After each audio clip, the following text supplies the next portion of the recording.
Oi, eu sou o Felipe e eu não costumo fazer atualizações de vídeos aqui no canal, até porque eu também não costumo fazer pauta quente, ou seja, vídeos que tratam de temas atuais e que todo mundo tá buscando. Eu prefiro falar de coisas que bombavam lá na época de Aristóteles, tipo a natureza da consciência. Mas nesse caso era óbvio e necessário fazer uma atualização, principalmente porque a verdade foi revelada. A Imane Khalif, aquela boxeadora envolta em um monte de polêmicas na última Olimpíada, finalmente foi exposta, e ela é homem.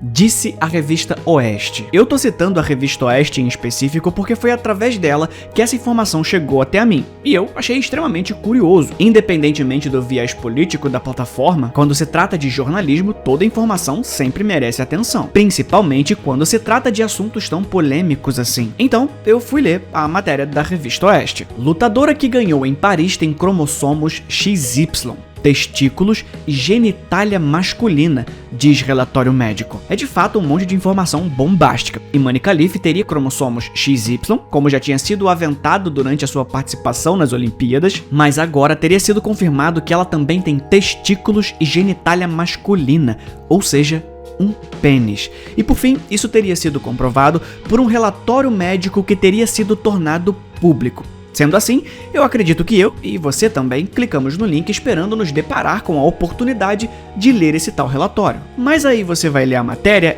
e não tem nada disso. Na verdade, o primeiro parágrafo já explica muita coisa. Um relatório médico revelou que a boxeadora Imane Khalif da Argélia possui cromossomos XY e testículos internos. Ué, mas quando eu li a manchete e tava escrito testículos, eu imaginei que fossem testículos no seu sentido tradicional, exatamente como o que eu vejo quando olho pra baixo, uma genitália de macho mesmo. Mas beleza, vamos continuar. A informação publicada no site norte-americano Redux veio à tona meses depois de Imane ter conquistado uma medalha de ouro no boxe feminino na Olimpíada de Paris em 2024. O relatório foi descoberto por um jornalista francês. E no corpo do texto seguinte, a redação Oeste, que nunca especifica quem é o seu redator, dá detalhes sobre o tal relatório e relembra alguns fatos anteriores que já foram cobertos no nosso primeiro vídeo que eu fiz sobre o assunto, que você vai encontrar nas telas de finalização desse aqui. Mas, enfim, temos algum lugar para poder verificar a informação, já que a revista Oeste não mostrou o tal relatório. Eles dizem que pegaram a informação do site Redux, possivelmente algum portal de jornalismo investigativo respeitável, já que conseguiu acesso privilegiado a um documento tão importante. Então, eu fui verificar o tal site Redux, e ao entrar nele, eu percebi que todas,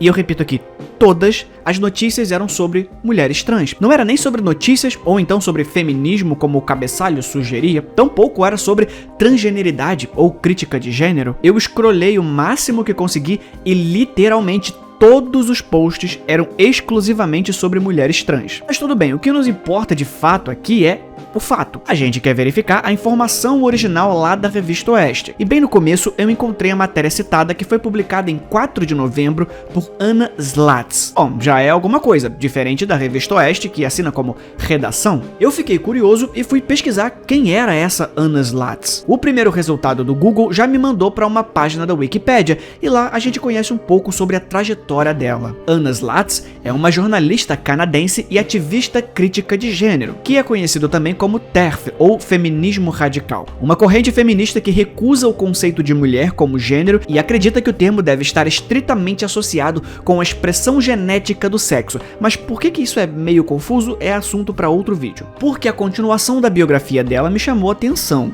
Diz, ela é cofundadora e editora do website crítico de gênero Redux, ou seja, basicamente um blog de opinião, e foi anteriormente afiliada ao site de extrema-direita Rebel News. Slatz trabalhou como editora do jornal estudantil The Baron, até que foi demitida depois da publicação de uma coluna de opinião e uma entrevista com o líder de um grupo neonazista. O cara que recebeu a coluna emprestada por ela para poder explicar, tadinho, como e por que ele odiava negros e judeus foi esse aqui, ó, o Michael Thurlow. Mas até aí tudo bem.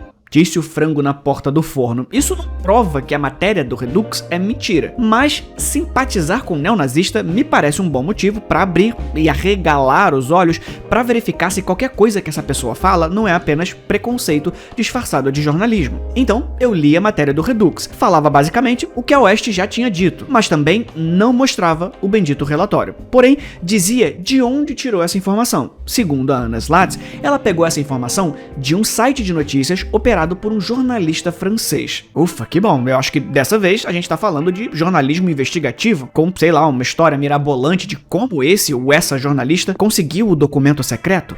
Então, lá fui eu acessar o tal do Le Correspondant, cuja chamada é Imane Khalif. Nem ovários, nem útero, mas sim testículos. Todas as matérias replicam o que o artigo diz, que ela tem testículos, lembra? Aí você vai ler e descobre que, na verdade, uma ressonância magnética demonstrou a presença de gônadas nos canais inguinais, que é basicamente o pedaço do seu corpo que conecta o abdômen com a virilha. Então, os supostos testículos seriam internos, por causa da temperatura ideal para o funcionamento dos testículos, afinal, é justamente por isso que ele fica do lado de fora, na bolsa escrotal, é pouco provável que esses testículos sejam funcionais. Em seguida, lemos que ela tem um pênis, mas na verdade é um micropênis atrofiado em formato de clitóris, o que é curioso porque até aqui tudo fazia parecer que era um pênis mesmo, no seu sentido tradicional, e não um naco de tecido mal formado. Mas, apesar de não ter útero e ovários, Imane teria uma vagina. O próprio texto da matéria diz que o suposto relatório médico identificou uma bolsa vaginal cega, ou seja, ela não termina o seu buraco para dentro, mas ainda assim possui a aparência estética e a entrada que você esperaria encontrar numa mulher cisgênero. E por fim, a parte que mais foi motivo de discussão, que é a questão hormonal. Segundo o relatório, Imane Khalif teria uma deficiência de alfa-5 redutase tipo 2, uma anomalia genética que leva à disfunção metabólica na testosterona e na desidroandrosterona, que é basicamente uma matéria-prima para fazer testosterona. Não é especificado em lugar nenhum do texto, mas é uma das características da síndrome de Morris, uma das muitas possibilidades de condição intersexo. Tem uma mina no TikTok chamada Mayara Araújo Dias Carlos que comenta um pouco sobre a vivência dela com essa síndrome. Curiosamente, ela é a 6ª mulher da família com essa mesma síndrome. Mas de volta a Imane Khalif. Segundo o Le Correspondant e todos os outros que o replicaram, essa anomalia genética não afeta mulheres, somente homens. Apenas uma tecnicalidade, mas é importante esclarecer que o gene SRD5A2, que codifica a 5-alfa-redutase tipo 2, está presente tanto em homens quanto em mulheres. Em mulheres vai ser mais raro e mais difícil de detectar, porque a consequência não vai ser tão visível na genitália como em machos. Em fêmeas, os sintomas costumam ser acne persistente, ficar meio peluda e baixa testosterona naturalmente, que pode acabar interferindo no comportamento mesmo. Mas de qualquer forma, o artigo diz que a quantidade de testosterona em seu sangue seria de 14,7 nemol por litro, o que para uma mulher isso não costuma passar de 3. Os valores estão corretos, essa é a média mesmo. Mas tem um problema. Logo depois, a própria matéria diz que o relatório sugere que Imane deve fazer um tratamento com decapeptil, que é o nome comercial da triptorelina, para diminuir a sua testosterona. Não sabemos se a Imane fez o tratamento, mas o seu coach já tinha dado uma entrevista anteriormente dizendo que ela teve sim alguns problemas hormonais por algum tempo. E testosterona alta não é um problema só para transgênero ou intersexo. Mulheres cis com ovários policísticos podem apresentar aumento de testosterona. Então, o doping vale para todas. E se a Imane Khalif não estivesse dentro dos valores aceitáveis, não importa o seu sexo ou gênero, ela não seria liberada. Segundo a Agência Mundial Antidoping, desde 2018, as atletas devem apresentar um valor inferior a 5 nemol por litro no doping. Mulheres trans ou com diferença de desenvolvimento sexual devem apresentar esse valor até 12 meses antes da competição. Ou seja, o critério é mais rígido ainda. Esses foram os critérios usados pela ITA, a International Testing Agency, a empresa responsável pelos testes de doping na Olimpíada de Paris. E aí tem uma parte do texto do tal jornalista que, ainda que você seja uma pessoa que vai dormir com medo de ter uma trans embaixo da sua cama, vai ter que concordar que o cara que escreveu é um babaca, já que ele chega a afirmar que a Imane seria uma pessoa perigosa para as suas adversárias. Sabe por quê? Porque ela teria sido diagnosticada com depressão. Sim, segundo ele, uma pessoa depressiva é um risco potencial durante a prática de um esporte. Independentemente do seu gênero, sexo, identidade ou seja lá o que for, eu espero que você concorde que é uma canalice tremenda fazer esse tipo de associação. Ele também diz que a Imane Khalif tentou colocar o presidente da Federação de Boxe da Argélia na cadeia, acusando-o de assédio sexual. Eu não encontrei essa informação em absolutamente lugar nenhum, mas tudo o que se sabe é que ela processou ele por assédio virtual, porque desde que essa história começou, ele deu início a uma campanha de difamação. Inclusive foi o primeiro a supostamente vazar informações médicas ao dizer que seus exames acusaram cromossomos XY. Só que eu posso estar errado. Se você encontrar alguma informação sobre denúncia de assédio sexual, coloca aqui nos comentários. Mas enfim, eu fiquei muito encucado com essa matéria. O mundo inteiro parou para discutir esse assunto. O cara que conseguiu esse documento deve ser um jornalista investigativo muito incrível. Para início de conversa, tudo isso que eu te falei até agora é só o texto da matéria. O artigo original também não tem o tal do relatório. Todo o texto da matéria é o jornalista descrevendo o que supostamente tem nele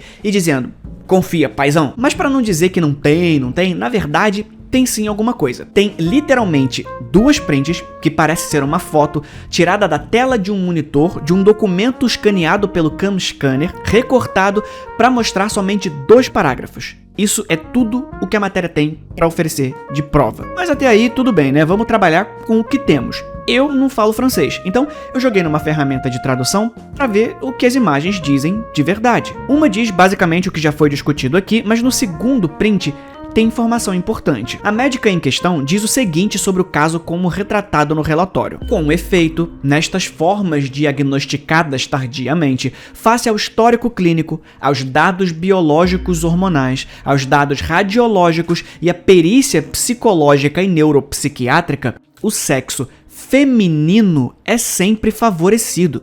É o caso de Imani, que se identifica plenamente como uma menina. Terapeuticamente, a correção cirúrgica e terapia hormonal serão indicadas para ela, bem como o apoio psicológico sustentado, pois nela se notou um impacto neuropsicológico muito significativo. Ou seja, uma pessoa que supostamente tem uma condição genética que lhe causa sofrimento psicológico, mas o que importa mesmo é lacrar na internet para ganhar pontos imaginários de like na internet. Ou então para ganhar dinheiro mesmo, porque eu fiquei muito curioso em saber mais sobre esse grande jornalista, o tal do Jaafer Ait Al-Dia, e nem adianta reclamar porque eu já avisei aqui que eu não falo francês. A propósito, eu não achei nenhuma informação a respeito da sua vida pessoal, mas o seu sobrenome indica uma ancestralidade no norte da África. Al-Dia é uma etnia comum da Argélia, Marrocos e Tunísia. Então, Ait Al-Dia significaria descendente de Al-Dia, o que explicaria por que o site Le Correspondant foca em notícias relacionadas à Argélia e o Magrebe. E em uma busca rápida, eu encontrei o seu perfil no Facebook, onde ele compartilha com extrema felicidade toda vez que a sua matéria é replicada em todo o mundo por mídias de alta credibilidade, tipo a própria Revista Oeste, ou nos bastidores, ou então o contrafatos.com.br. Enfim, eu dei uma olhada no perfil dele para tentar encontrar quando é que ele começou a falar sobre o assunto. E ele tá afirmando não só que a Imani Khalif é homem, mas que tem o tal relatório médico desde 2 de setembro. E nem os próprios seguidores dele levaram a sério, porque no post da matéria original, que claro, ele já tirou do ar, mas nada que a Wayback Machine não resolva, não é mesmo? Você encontra comentários reclamando que a matéria não pode ser lida de graça. Em outro comentário, um seguidor pergunta por que ele excluiu o comentário e bloqueou alguém que criticou o artigo meia boca que não apresentava prova de nada. Depois que essa matéria sai do ar, ela é reupada com algumas correções. Quando ele postou os trechinhos recortados do suposto documento, antes mesmo da coisa viralizar no mundo, as pessoas já acharam estranho. E a resposta dele pro questionamento foi: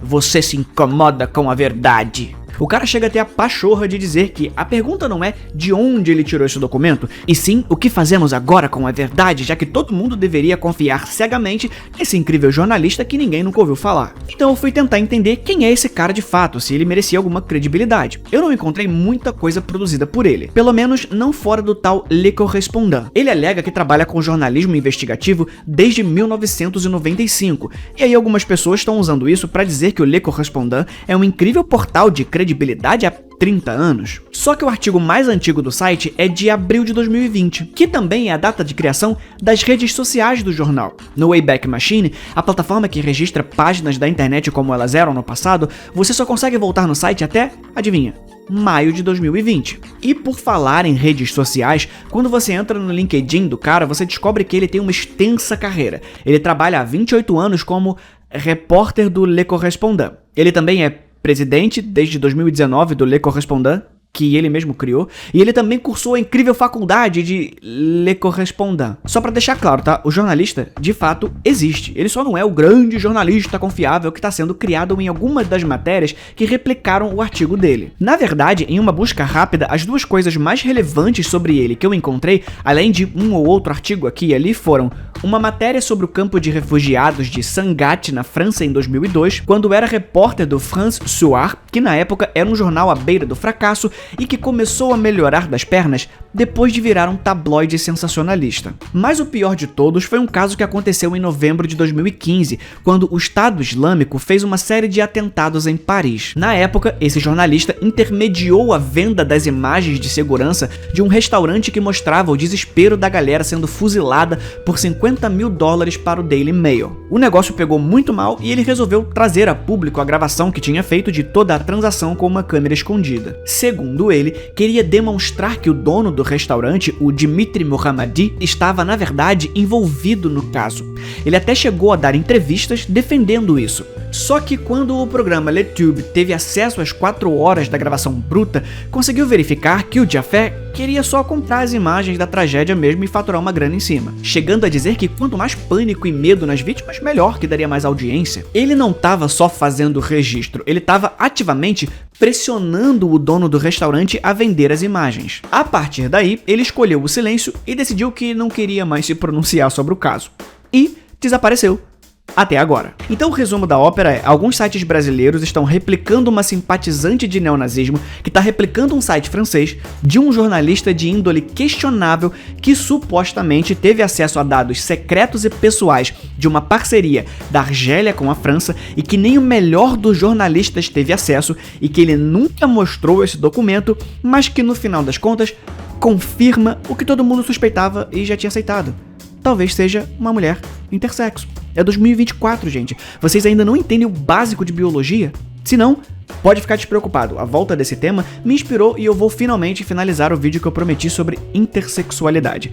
Eu garanto que vai ser muito bom. Quando eu era adolescente, eu achava muito engraçado ficar com medo de mulher que não é mulher de verdade.